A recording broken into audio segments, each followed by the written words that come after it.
Shalom, shalom, shalom, j'espère que vous allez bien. Alors aujourd'hui, nous allons parler de Actes chapitre 1, de la résurrection à l'ascension.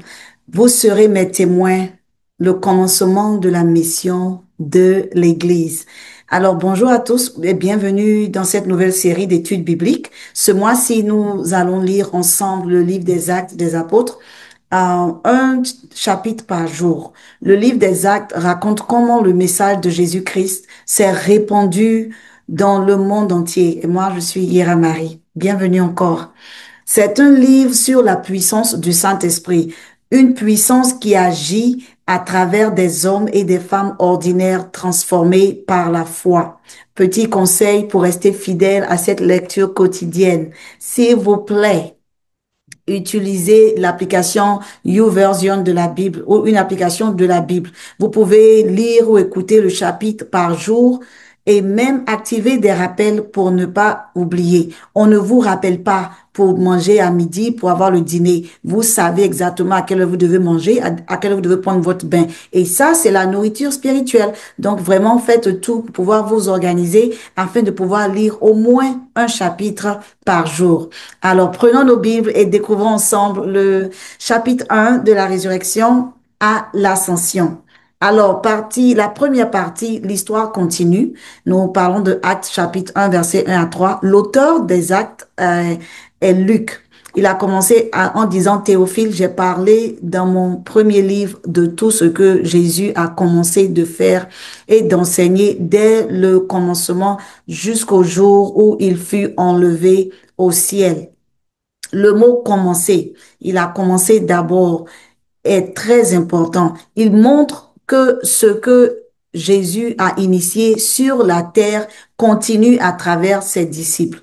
Le livre des Actes, mais surtout les actes de Jésus accomplis par le Saint-Esprit. C'est pas seulement les actes des apôtres.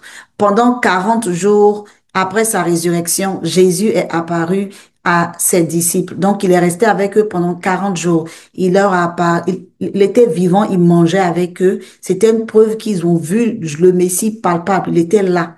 Il s'est montré à eux pendant 40 jours. Il a parlé avec eux de beaucoup de choses concernant le royaume de Dieu.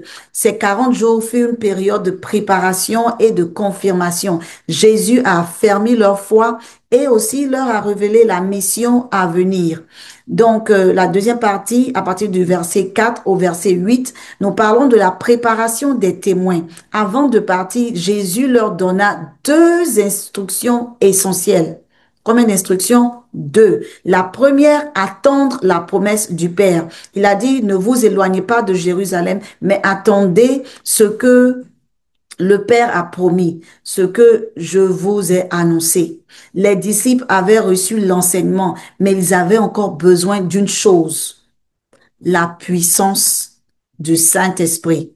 Jésus savait qu'ils ne pouvaient pas accomplir leur mission avec leur propre force. Ils avaient besoin du Saint-Esprit. Et la deuxième chose, il leur a dit de recevoir la puissance pour être des témoins. Il dit, mais vous recevrez une puissance, le Saint-Esprit, survenant sur vous, et vous serez mes témoins à Jérusalem, dans toute la Judée, dans la Samarie et jusqu'aux extrémités de la terre. Je veux que nous prenions le temps pour nous rappeler de ces quatre. Jérusalem, la Judée, la Samarie et les extrémités de la terre. Le mot grec traduit par témoin est martus, à l'origine du mot martyr. Être témoin, ce n'est pas seulement parler de Jésus, c'est aussi vivre pour lui et s'il le faut, mourir pour lui. Regardez aussi qu'il y avait la progression de la mission.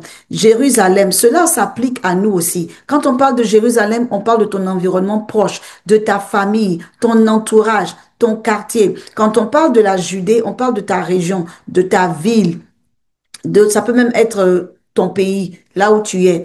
Et aussi la Samarie, cela parle de ceux sont différents de toi, ceux qui souvent t'attaquent, ceux qui souvent ne veulent pas écouter la parole de Dieu ou se moquent de toi parce que tu as choisi la bonne part. Ceux-là aussi ont besoin d'entendre l'évangile. Et la quatrième chose, les extrémités de la terre, c'est le monde entier. Donc ça, c'est la carte du livre des Actes des Apôtres.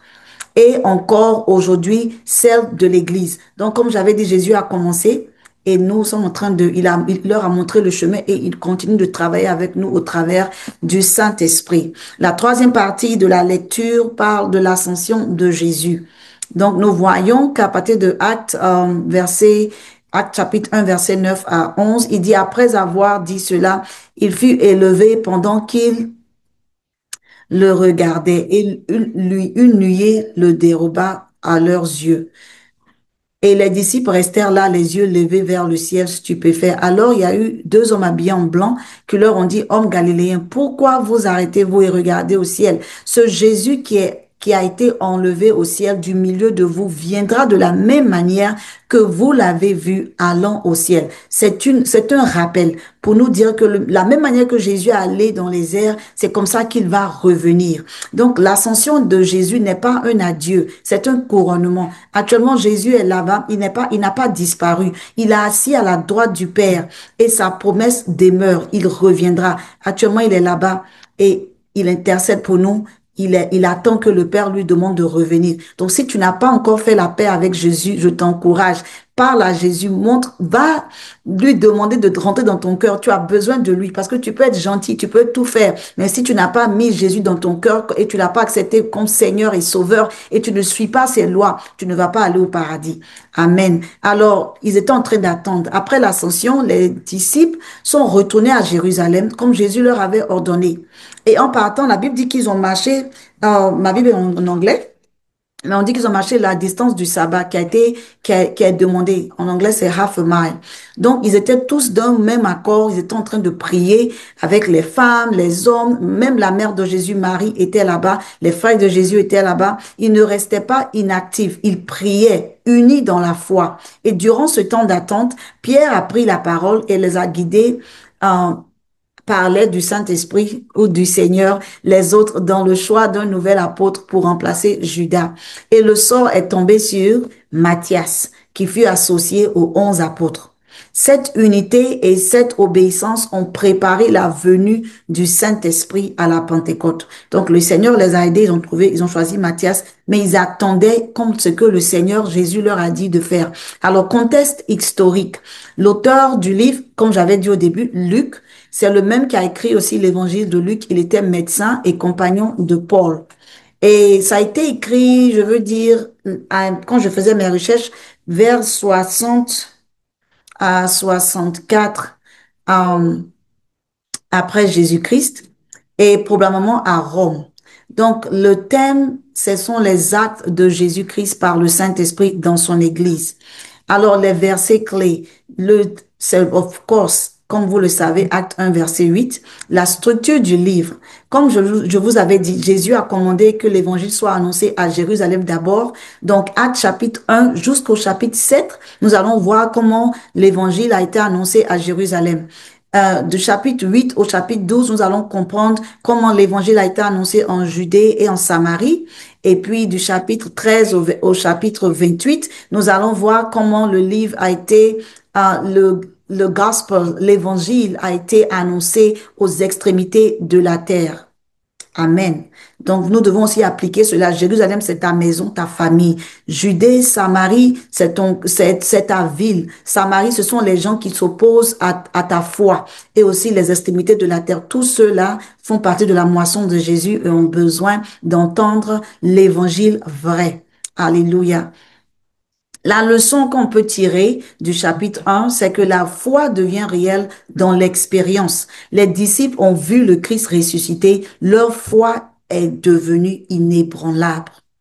Attendre fait partie du plan de Dieu. L'attente n'est pas une perte de temps. Souvent, quand vous attendez quelque chose du Seigneur, les gens pensent que c'est une perte de temps. Si tu n'es pas encore marié, tu attends l'homme idéal que le Seigneur a prévu pour toi. Attends, il laisse le Saint-Esprit te guider. C'est une préparation. Le Saint-Esprit n'est pas une option parce que sans lui, la mission sera impossible.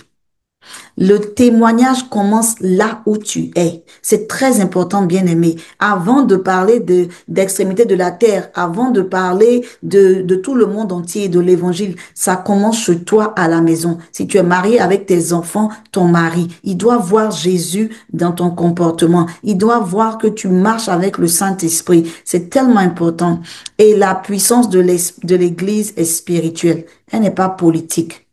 L'évangile, c'est pas répandu par la force des apôtres, par leur intelligence, par leur connaissance, mais par la transformation intérieure.